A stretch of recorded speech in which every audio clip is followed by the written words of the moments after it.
ဖတ်ရန်ဓမ္မဟောင်းကျမ်းစာတော်မြတ်မှာယေရမိနာဂတိကျမ်းအခန်းကြီး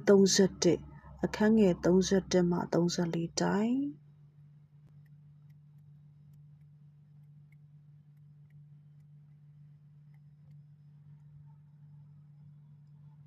ထာဝရဘုရားမိန့်တော်မူသည်ကားငါသည်ဤလူမျိုး၏ဘိုးဘေးတို့ကိုလက်ဆွဲ၍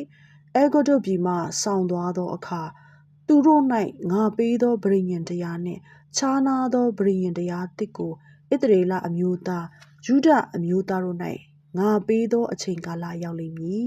။အရင်ငါပေးဘူးသောပဋိညာဉ်တရားကိုသူတို့သည်ဖျက်၍ငါသည်လည်းသူတို့ကိုယွန်ရှာ၏။နောက်ကာလအခါဣသရေလအမျိုးသားတို့၌ငါပေးအံ့သောပဋိညာဉ်တရားဟုမူကားငါထာဝရဘုရားသည်ငါ၏ပညတ်တရားကိုသူတို့အတွင်းထဲသို့သွင်းမည်သူတို့နှလုံးပေါ်မှာရေးထားမည်ငါသည်သူတို့၏ဖျားဖြစ်သည်သူတို့သည်လည်းငါ၏လူဖြစ်ကြလိမ့်မည်ထိုသူတို့ကထာဝရဘုရားကိုသိလောဟုမျိုးသားချင်းညီအကိုအချင်းချင်းတယောက်ကိုတယောက်ဆုံးမဩဝါဒမပေးရကြကြောင်းမူကားအငယ်ဆုံးသောသူမှစ၍အကြီးဆုံးသောသူတိုင်အောင်ထိုသူအပေါင်းတို့သည်ငါကိုသိကြလိမ့်မည်ထိုအခါငါသည်သူတို့အပြစ်များကိုသီးခံမည်သူတို့ပြုသောဒုစရိုက်များကိုမအောက်မေ့ဘဲနေမည်ဟုထာဝရဘုရားမိန့်တော်မူ၏ဒီကားထာဝရဘုရား၏နှုတ်ကပတ်တော်ပေတည်း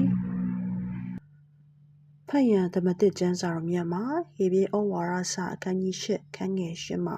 73ပထမပဋိညာဉ်တရားကိုထာဝရဘုရားသည်အပြစ်တင်၍မိန့်တော်မူသည်ကားငါသည်ဤလူမျိုး၏ဘိုးဘေးတို့ကိုလက်ဆွဲ၍အဲဂုတ္တုပြည်မှဆောင်သွားသောအခါသူတို့၌ငါပေးသောပဋိညာဉ်တရားနှင့်ခြားနားသောပဋိညာဉ်တရားသစ်ကိုဣသရေလအမျိုးသားယုဒအမျိုးသားတို့၌ငါပေးသောအချိန်ကာလရောက်လိမ့်မည်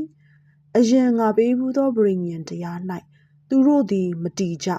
ငါသည်လည်းသူတို့ကိုမကြည့်ရှုမပြုစုဘဲနေ၏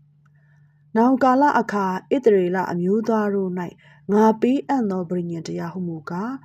ငါထာဝရဘုရားသည်ငါပညတ်တို့ကိုသူတို့စိတ်ဝိညာဉ်ထဲသို့သွင်းမည်သူတို့နှလုံးပေါ်မှာရေးထားမည်ငါသည်သူတို့၏ဖျားဖြစ်မည်သူတို့သည်လည်းငါ၏လူဖြစ်ကြလိမ့်မည်ထိုသူတို့ကထာဝရဘုရားကိုသိလောဟုအမျိုးသားချင်းညီအကိုတယောက်ချင်းတယောက်ကိုတယောက်ဆုံးမဩဝါဒမပေးရကြအကြောင်းမူကား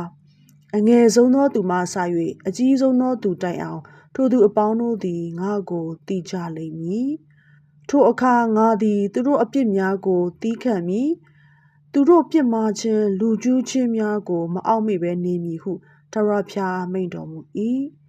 ပဋိညာဉ်တရားသစ်ဟူ၍မိန့်တော်မူသည်တွင်ပထမပဋိညာဉ်တရားကိုဟောင်းစေတော်မူ၏ရွေ့လျော့၍ဟောင်းသောအရာမည်သည်ကားကွယ်ပြောက်ခြင်းသို့ရောက်လူနေသည်ဤသည်ကားထာဝရဘုရား၏နှုတ်ကပတ်တော်ပေတည်း